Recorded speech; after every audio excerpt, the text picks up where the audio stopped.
Hi students, welcome back to this channel English Literature with Idham. I am back with another fascinating topic and that is the cultural ecosystem and the services approach. And as the title itself looks very complex and complicated, so don't worry.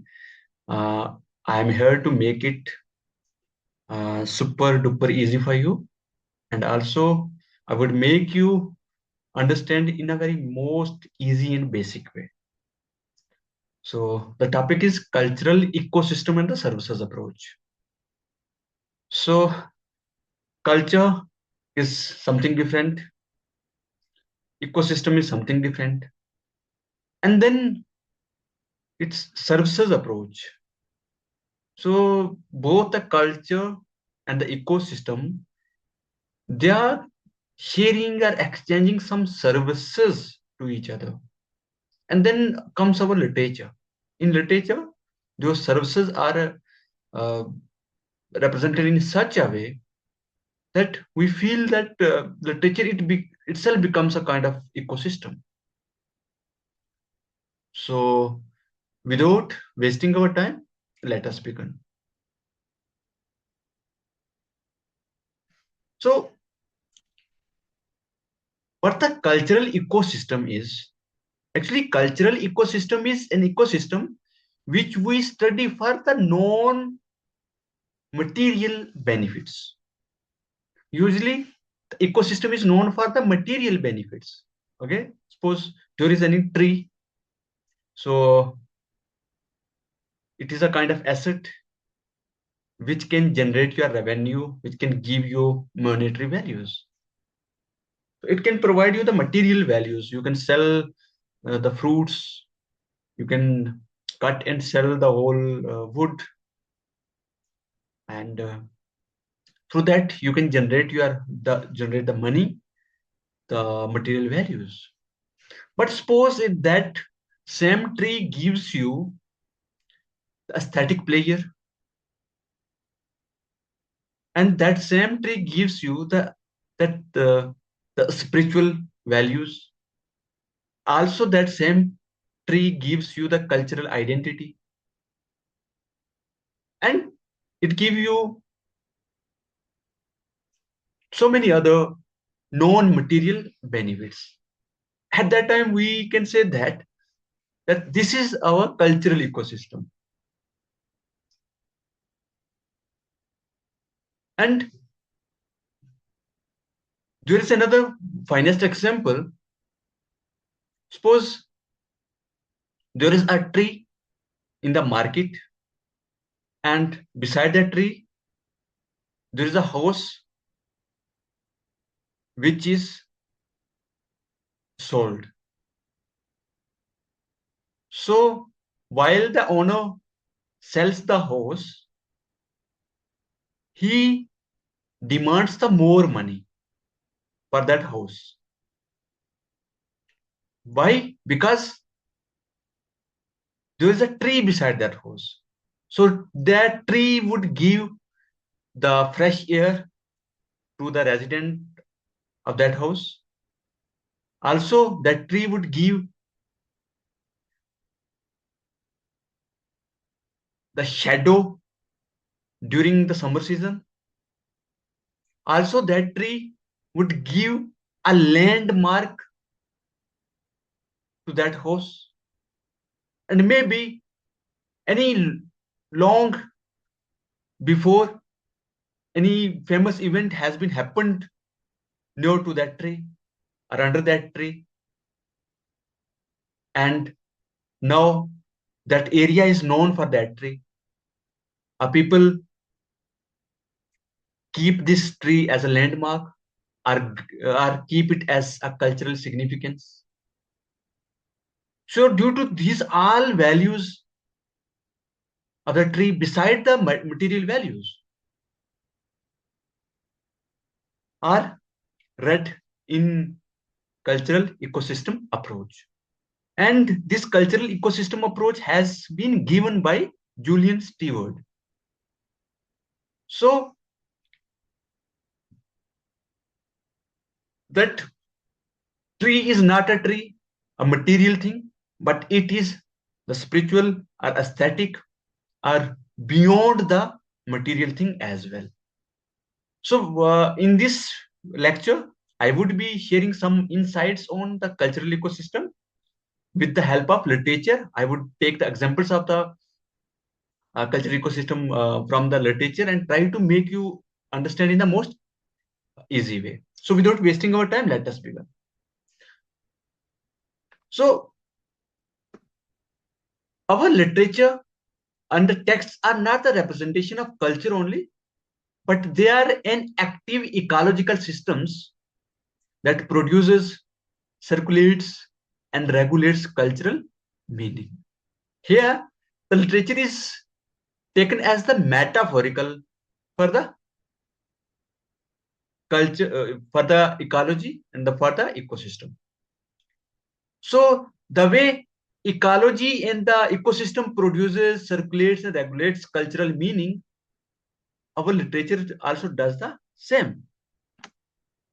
Literature can also be a site of pleasure, a site of spiritual values, and a site of beyond the material benefits or the material significance.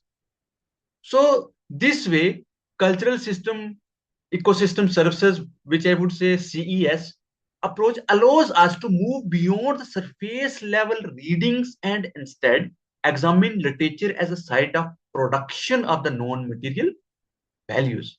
And what are those non-material values? They are aesthetic, they are ethical, they are affective, they are ideological, and even political.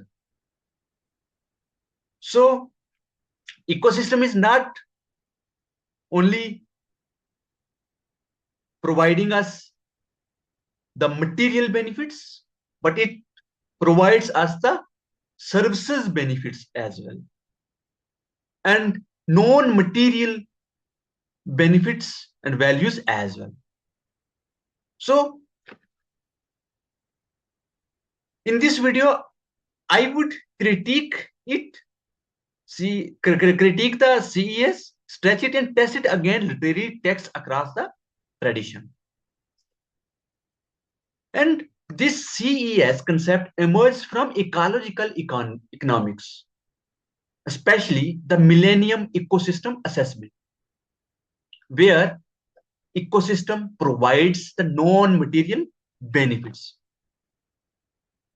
For example, the meaning, identity, spiritual experience, and the aesthetic player, these all are given by the environment. The place we live doesn't give us the physical values only, but the non-physical values as well. So if suppose if somebody lives in any particular village, that village doesn't serve as a physical site, but it gives a meaning, identity, spiritual experience, aesthetic player to that person. So when we import all these ideas, the non-material benefits into the literary studies, this framework intersects with eco-criticism, post-structuralism, Marxist cultural theory, and the post-humanism. So CES assumes that the culture is something which ecosystem serves, but literature complicates this. And the question is that whether the literature serves culture or does it produce and destabilize it.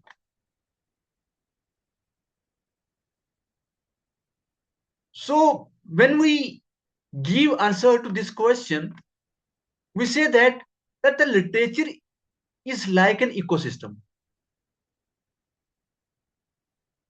So it's a kind of ecosystem that's not completely metaphorical. It implies the interdependence of meanings, circulation of affect and ideology, and also conflict, exclusion, and the hierarchies. And here we can take Raymond William into the context, who says that the culture is a whole way of life. And that whole way of life uh, is deeply embedded in our material conditions. So for Raymond William, even that the culture is not material only, but it is non-material or beyond the materiality as well. So our culture, our ecosystem, they give us the non-material values and the benefits as well. In this way, our culture becomes a cultural habitat. It also becomes a site of struggle,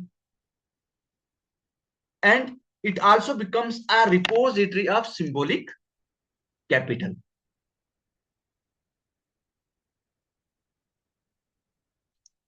And let us see the aesthetic player as aesthetic services are the ideological production which the CES produces or gives us in the literature. For example, in the Tintin Abbey by Astley Coleridge, we see that this poem gives us the aesthetic player because of its unique setting.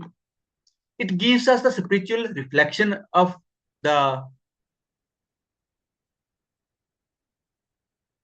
writer and the natural side. And it gives us the emotional healing as well. And one thing I want to correct is that Tintanabe is not by Astic Coleridge, it is by William Wordsworth. So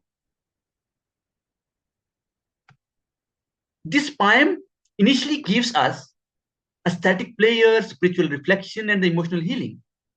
But cultural ecosystem services approach takes it beyond all these benefits. It says that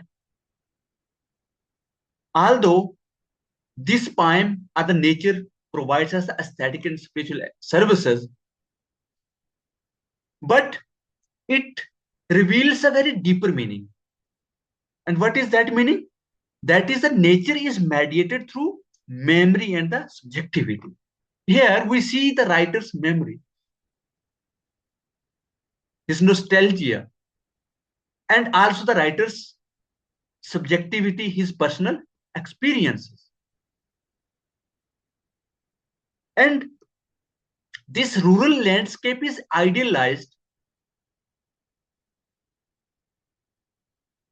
and that idealization is erasing the labor and the class struggle. So this poem does not just provide us aesthetic players, it produces a particular ideology of the nature. And we see that how Wordsworth represents this nature, and it is different for everyone. So here, CES expands that literature does not merely offer the services, it structures our perception itself. The way Wordsworth's perception is structured as he visits this Tenton Abbey after 5 years. So this time his perception is quite different. And CES approach says that how the literature structures our perceptions as well. It is not a site of aesthetic player, spirituality, or the identity, but it provides something beyond that as well. Again, we can see The Midnight Children by Salman Rushdie. Though this novel constructs the national identity, collective memory, and the post-colonial consciousness. But from RCS perspective, this novel provides us the cultural continuity. And it also provides us the narrative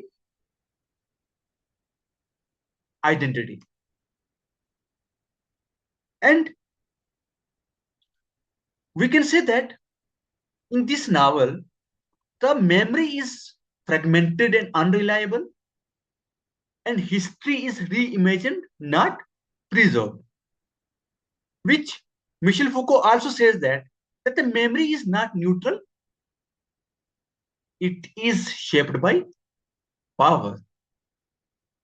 Here, literature acts as a contested ecosystem where meanings compete rather than harmonize. For the emotional ecosystem and the politics of feeling, there is the finest example of Beloved by Toni Morrison. So, in this work, we can say that though this work provides us the emotional catharsis, it provides us empathy, it provides us the psychological engagement, because Sati kills her daughter to not make her a slave like her. But this CES approach provides us something beyond that initial understanding, and that is that it forces the confrontation with historical trauma. It disrupts the comfortable emotional consumptions. So here we can take the example of the Sarah Emmett's idea on the cultural politics of emotions, where she says that emotions are not private, they are socially produced and circulated. So this novel particularly shows that how the life of the Sati or the black people is exploited and socially produced, and how people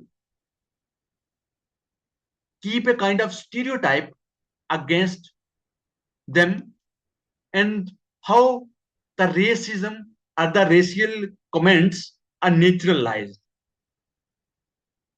So this way, the CES approach discloses or invokes something which is not appeared, which is not visible. It also discloses a kind of intangible values of any literary texts. So this way, we can say that literature does not just heal, but it can wound, disturb, and unsettle. And CS must include the negative or the disruptive services. When we talk about the urban cultural ecosystem and the alienation, we can take the example of the Mrs. Dalloway by Virginia Woolf. That this novel is set in the urban area, and the city in this novel functions as a cultural ecosystem of movement, class, and time. But CS reading may offers us aesthetic and the social experience. And when we see this work critically through the CS approach, it reveals the fragmentation of the consciousness. It also highlights the alienation in modern life, which George Simmel says that the urban life produces sensory overload and the emotional detachment. So the cultural ecosystems are not always nurturing, they can be exhausting and alienated, which we see in this Mrs. Dallabé's case. And CES also critiques the non-human agency and the post-human critique. For example, our story foregrounds the trees as central agents. And there we see that the human and non-human interdependence is also shown. And which I initially said that the cultural ecosystem and the services approach work on the basis of mutual interdependence. They both transact the values, the respect from each other, and they also share some services, approaches, other services towards each other. The way I gave the example of the tree. And also, for example, Ganga is a religious and the sacred river. So the river Ganga gives us our spiritual identity, our national identity. And it is providing us its services, its values. Now, we should also provide our values and the services to this sacred river. And how we can do that? We can do it by protecting it from the pollution. We can also serve it by saving it from pollution and many other things. And this way, we show a kind of mutual transaction or the mutual respect towards each other, at the kind of mutual service towards each other. So both the environment and the human being, they are serving to each other. And traditionally, it was understood that both the human and the non-human, that is the environment, are isolated and separated. But modern theories, and particularly of Julian Stewart, say that both the human and the non-human are interconnected. And for example, our very choices are determined by the nature, by the ecosystem. Suppose during the summer, you don't wear the warm clothes. During the winter, you don't wear the short or summer clothes. So who decides that what to wear during that particular season? It is the nature who forces us to wear the warm clothes in the winter and summer clothes during the summer. And also, our eating culture is also decided by the environment and the ecosystem. For example, we take or consume more water during the summer and less during the winter. So this most amazing, that service by ecosystem is well understood through this CES, the cultural ecosystem approach. And when we talk about the non-human agency, so in this novel, our story, the human and non-human interdependence and integrated relationship is represented and highlighted. And in this work, the nature provides us the cultural meaning. So post-human critique, particularly given by Donna Haraway, says that this way, the human is not at the center, and culture itself is distributed across the species. And it promotes a kind of inclusive environmental inclusive relationship between the human and the non-human. which is quite anti to the traditional understanding of the anthropocentrism.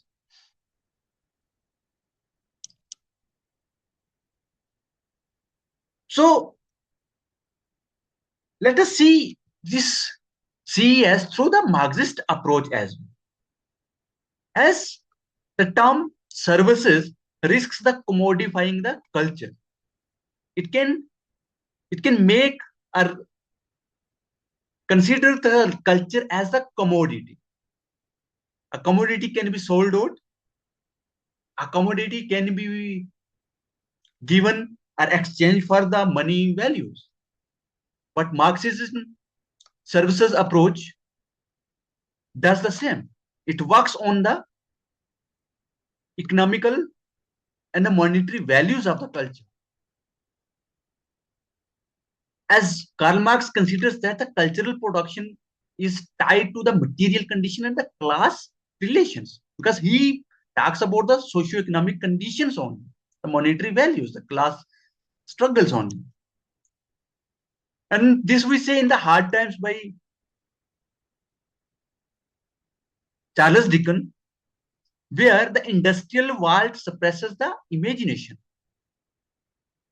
and the literature becomes a critique of the utilitarian logic. So, on this basis, if we call the literature a service, it may replicate the instrumental logic that capitalism imposed on the life. So, instead of seeing literature as providing harmonious services, we should see it as a site of negotiation, a field of power relations, and a space of resistance and the transformation. So let us revise that. What are the things beyond the materiality that literature and the ecosystem or the culture provides us? That it produces the meaning of life. It also distributes the affect. It generates the conflict. It shapes our ideology. It enables the resistance. So how can we apply all these values in our life or the literature? That when we analyze any text through CES, we should ask that what cultural services does this text appear to provide? And also, who benefits from these services? And what is excluded or erased? Because traditionally, only the material values were considered, and the non-material values were erased or excluded. And how does the text shape perception and ideology? Also, does it reinforce or resist the dominant structures? So let us conclude that the cultural ecosystem services approach is valuable, but only when it is radically thought. And literature is not a passive provider of cultural benefits. It is an active, contested, and often unstable ecosystems where the meaning is produced, the power is negotiated, and identities are formed and fractured. So this way, literature is not just a mirror of culture. It is ecosystem where culture is fought over, reshaped, and reimagined. And to read deeply is to enter that living world. I hope that you enjoyed this video and the lecture, and I'm expecting to come back with another fascinating and amazing topic. So till then, take care.